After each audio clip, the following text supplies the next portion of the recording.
Hello दोस्तों, code for job channel में आपका स्वागत है। मेरा नाम नीरज है। आज से हम लोग शुरू कराएंगे ऑब्जेक्ट ओरिएंटेड प्रोग्रामिंग। क्या होती है, कैसे काम करती है। और ये मान लीजिए कि ऊप्स जो है यही सी शार्प का आखिरी टॉपिक है और ये सबसे ज़्यादा मोस्ट इम्पोर्टेंट है। आपसे इंटरव्यू में क्वेश्चंस इसी टॉपिक से सबसे ज़्यादा पूछे जाएंगे।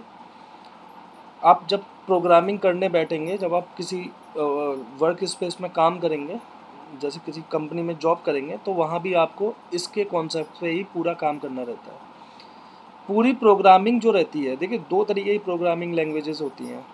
एक तो होती है ऑब्जेक्ट ओरिएंटेड बेस्ड और एक होती है प्रोसीजरल बेस्ड। थोड़ा सा मैं आपको यहाँ पे प्रोसीजरल बेस्ड प्रोग्रामिंग समझा दूँ, उसके बाद आपको ओप्स बड़े आसानी से समझ में आ जाएगी। तो प्रोसीजरल बेस्ड प्रोग्रामिंग क्या होती है कि आपने एक क्लास बनाई, उसमें एक फंक्शन बनाया, अब आपको सारा कोड उस फंक्शन में करना है। मतलब एक क्लास के अंदर, एक फाइल के अंदर ही आप सारा का सारा कोड लिख रहे हैं। अगर कहीं बीच में एरर आती है, मान के चलिए आपका प्रोजेक्ट चल रहा है, बीच में एरर आई या आपको प्रोग्राम चेंज करना है या कुछ लॉजिक चेंज होते हैं, तो वहाँ पे प्रोसीजरल लैंग्वेज में उसे मेंटेन करना बहुत मुश्किल होता है। तो इसीलिए ऑब्जेक्ट ओरिएंटेड प्रोग्रामिंग की स्टार्ट हुई। किसने की, कैसे की, क्योंकि भाई हिस्ट्री है, आप गूगल पे जाइएगा, पढ़ लीजिएगा। वैसे भी ये वाला जो बैच है जो मैं करा रहा हूँ, ये 90 डेज़ का जॉब ओरिएंटेड कोर्स है। तो मेरा केवल सिंपल एक फंडा है, जिन लोगों को जॉब नहीं मिली है उसके रीजंस कई हैं भाई। किसी के पास में कॉल नहीं आई, फ्रेशर्स लेवल पे कॉलेज में पढ़े, बीटेक की या बीसीए एमसीए किया, कॉलेज में कंपनी नहीं आई। कंपनी नहीं आई तो इसमें उनकी क्या गलती है? बाद में कंपनियां नहीं लेती उनको भाई।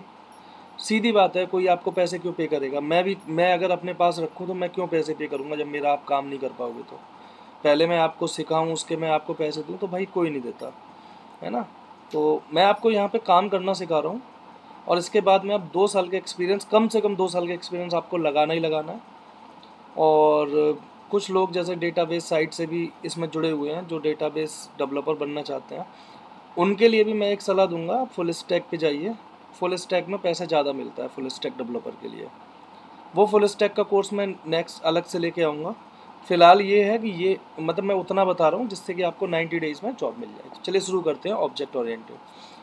तो क्या है, what is object oriented programming? तो object oriented programming, OOPs is the concept of modern programming language that allow programmers to organize entity and objects. जो ऊप्स में हम लोग ऑर्गेनाइजेशन करते हैं कोड का, वो क्या करते हैं, एंटिटीज़ मतलब जो आपकी क्लासेस वगैरह होती हैं, और ऑब्जेक्ट्स की फॉर्म में हम लोग करते हैं। 4 की कंसेप्ट, 4 की कंसेप्ट होते हैं ऊप्स के, जिस पे पूरा ऊप्स बेस्ड होता है। जिसमें एक होता है एब्स्ट्रैक्शन, एनकैप्सुलेशन, इनहेरिटेंस और पॉलीमॉर्फिज्म। क्या होते हैं, कैसे काम करते हैं, मैं डिटेल में आपको बताऊंगा। मतलब डिटेल में, ऐसा डिटेल में बताऊंगा कि अगर इंटरव्यूअर आपके सामने बैठा होगा ना, आप उसको हिला दोगे। मैं एक एक कॉन्सेप्ट आपको इनका बताऊंगा और वो with real life, real time example के साथ में, ठीक है। ऊप्स के फीचर्स क्या क्या होते हैं, तो ये फीचर्स हैं कुछ। Object oriented program is a programming model. देखिए ये आप पढ़ लीजिएगा, है ना, कुछ नहीं है, मैं ऐसा कुछ नहीं है जिसमें मैं आपको समझाऊँ। 4 पिलर्स भी इनको बोलते हैं, 4 प्रिंसिपल भी बोलते हैं, ये एनकैप्सुलेशन, इनहेरिटेंस, पॉलीमॉर्फिज्म और एब्स्ट्रैक्शन को, है ना। और यही इसके एक्चुअल में की फीचर्स हैं। ये सब में होते हैं। जैसे जावा भी है एक लैंग्वेज, वहाँ भी मिलेंगे आपको। कोई और ऑब्जेक्ट ओरिएंटेड बेस्ड प्रोग्रामिंग होगी, अगर वो इन 4 रूल्स को फॉलो करती है, एनकैप्सुलेशन, इनहेरिटेंस, पॉलीमॉर्फिज्म और एब्स्ट्रैक्शन, तो वो ऑब्जेक्ट ओरिएंटेड प्रोग्रामिंग है, ठीक है। तो नेक्स्ट चलते हैं क्लास एंड ऑब्जेक्ट्स। तो सबसे बड़ी चीज़ है कि क्लास एंड ऑब्जेक्ट्स होते क्या हैं। देखिए क्लास में हम लोग काम कर चुके हैं, मैंने आपको बता रखा है क्लास क्या होता है।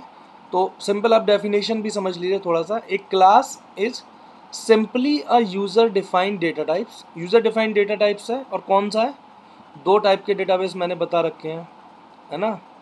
एक प्रिमिटिव डेटा टाइप्स और दूसरा क्या था, एक वैल्यू टाइप, एक रेफरेंस टाइप। तो ये डेटा टाइप रेफरेंस टाइप होता है ना। क्लास याद रखिएगा, that represent both state and behaviour.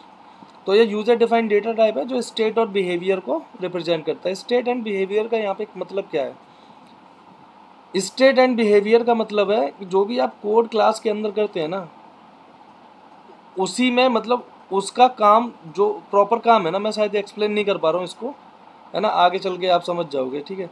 The state represents the properties, sorry, जब दो प्रॉपर्टी होती हैं उसको रिप्रेजेंट करता है स्टेट, और behaviour is the action that object can perform. बहुत तगड़ा है ये ऑब्जेक्ट और क्लास का कॉन्सेप्ट क्या है, ऐसे नहीं समझ आएगा। मैं आपको ना एक प्रोग्राम बना के दिखाता हूँ, है ना। तो एक नया प्रोजेक्ट, चलो इसी प्रोजेक्ट पे ले लेते हैं। तो इस प्रोजेक्ट पे चलते हैं, ओपन होता, मैं इसी में आपको बताता हूँ कि क्लास क्या है, ऑब्जेक्ट क्या है।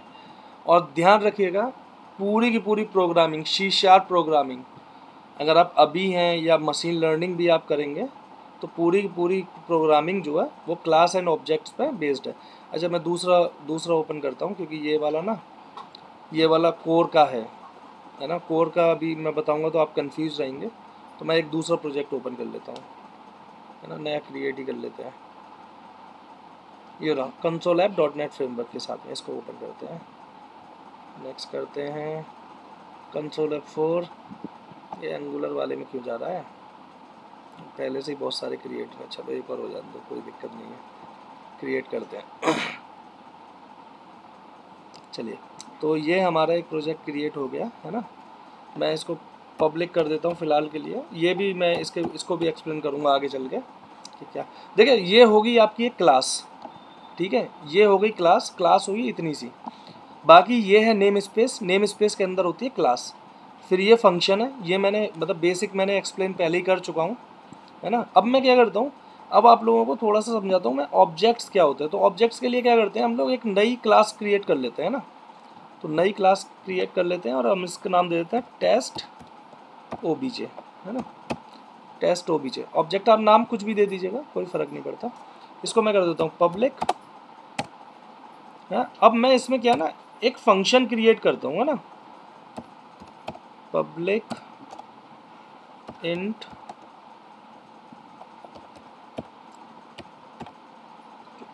कैल्क कर देते हैं, बस सिंपल इतना ही, है ना। ये एक फंक्शन हमारा क्रिएट हो गया, है ना। अब क्या है, मैं इसमें एक दो वेरिएबल पास करता हूँ, इंट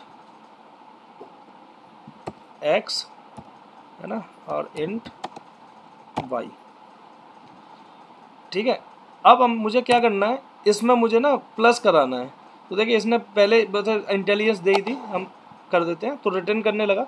रिटर्न क्यों किया, क्योंकि ये इंटीजर टाइप है ना। अब क्या करना है, अब मुझे इस फंक्शन को इस क्लास में कॉल करना है। तो वो मैं कैसे करूँगा, तो उसके लिए हम लोग क्रिएट करेंगे ऑब्जेक्ट। अब ऑब्जेक्ट के थ्रू कैसे हो रहा है ये, तो जैसे ही हम लोग ऑब्जेक्ट बनाएंगे ना, तो ये इस क्लास की एक मेमोरी लोकेशन अपने इस कंप्यूटर में बना देगा, है ना। तो जब मैं यहाँ पे उस ऑब्जेक्ट को एक्सेस करूँगा, क्योंकि जब वो बनाएगा तो वो ग्लोबली अवेलेबल हो जाएगी, है ना, ग्लोबली अवेलेबल हो जाएगी। पब्लिक स्पेसिफायर है तो वो पब्लिकली हो जाएगा केवल इस प्रोजेक्ट के लिए, ठीक है। तो बस यही करता है ऑब्जेक्ट। तो चलिए ऑब्जेक्ट क्रिएट करते हैं। अब ऑब्जेक्ट क्रिएट करना है तो क्लास का नाम टेस्ट ऑब्जेक्ट, जो मैंने नाम दिया है। अब यहाँ पे आप कुछ भी दे दीजिए, कुछ भी, मतलब मैं जेड दे देता हूँ, आप एक्स वाई कुछ भी दे दीजिए, है ना। फिर हम लोग यूज़ करते हैं न्यू का, उसके बाद में फिर जो क्लास का नाम है वो आएगा, और ये कर्ली ब्रेसेस। तो ये हमारा ऑब्जेक्ट हो गया क्रिएट, ठीक है। ये ऑब्जेक्ट क्रिएट हो गया। अब आपको उस फंक्शन को कॉल करना है ना। अगर उस फंक्शन को कॉल करना है तो सिंपल आप क्या करेंगे, मैं बता देता हूँ, जेड डॉट देखिए कैल्क आ गया, कैल्क वो फंक्शन आ गया जो हमें चाहिए था, है ना, वो फंक्शन आ गया। इसमें वैल्यू पास करनी है, वैल्यू क्या पास करनी है, एक्स वाई की वैल्यू पास करनी है। मान के चलो मैंने एक 10 पास कर दी, एक 20 पास कर दी, क्योंकि इंटीजर थी तो इंटीजर वैल्यू ये पास हो गई, ठीक है ना। ऑब्जेक्ट क्रिएट हो गया। अब मैंने क्या किया, उस क्लास का वो एक्सेस कर लिया। अब मैं क्या करता हूँ, यहाँ पे एक वेरिएबल और बना देता हूँ, इंट सम, जिसमें कि ये सम के अंदर जो भी वैल्यू कैलकुलेट होके आएगी वो इसमें स्टोर हो जाएगी।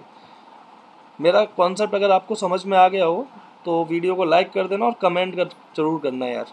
कमेंट लाइक मेरी वीडियोस पे कोई आता ही नहीं। अब हम क्या करते हैं, अब हम इसको प्रिंट कर देते हैं ना। तो ये हुआ पूरा ऑब्जेक्ट का कॉन्सेप्ट। रीड लाइन की जगह इसको कर देते हैं रीड की।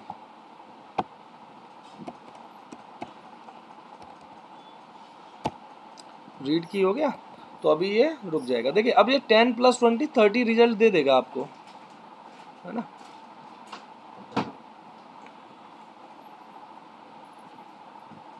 तो ये 30 इसने दे दिया रिजल्ट।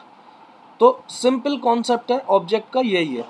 जब भी आप कभी भी कुछ भी अगर इसमें जैसे कितने भी 50 मेथड आप इसमें बना दीजिए, है ना, लेकिन कॉल आपको एक मेन प्रोग्राम में तो करना ही पड़ेगा भाई। ये जो है ये मेन प्रोग्राम होता है। कभी भी अपना प्रोजेक्ट स्टार्ट होगा, अपना ये मतलब ये प्रोग्राम जो है काम करेगा तो वो यहाँ से करेगा, जहाँ मेन मेथड होगा वहाँ से करेगा। ये स्टार्टिंग पॉइंट होता है। ये हमेशा याद रखिएगा कि कोई भी कंसोल प्रोग्राम या विंडोज़ एप्लीकेशन जो रहते हैं, सॉफ्टवेयर जो बनाते हैं, उनमें ये मेन प्रोग्राम रहता है। यहीं से सारा कुछ मैनेज होता है। और वो कैसे मैनेज करते हैं हम? ऑब्जेक्ट के बेसिस पे, ऑब्जेक्ट के थ्रू। आप कितनी भी क्लासेस बनाइए, है ना, कितनी भी क्लासेस बनाइए, उसको यहाँ पे आप इजीली इस फॉर्मेट में एक्सेस कर सकते हैं, ये ऑब्जेक्ट के फॉर्मेट में। ठीक है, तो ये था ऑब्जेक्ट और क्लास का कॉन्सेप्ट। इसको याद रखिएगा, ये सबसे ज़्यादा इंपॉर्टेंट है। बाकी आप ये देख लीजिएगा, इनकी डेफिनेशन है।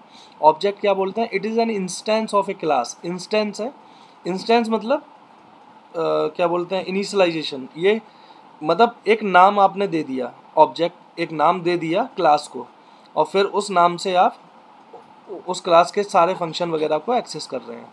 नाम क्लास का क्या मतलब? मेमोरी लोकेशन दे दी क्लास के लिए। तो क्या है, a class is a brought light by creating objects.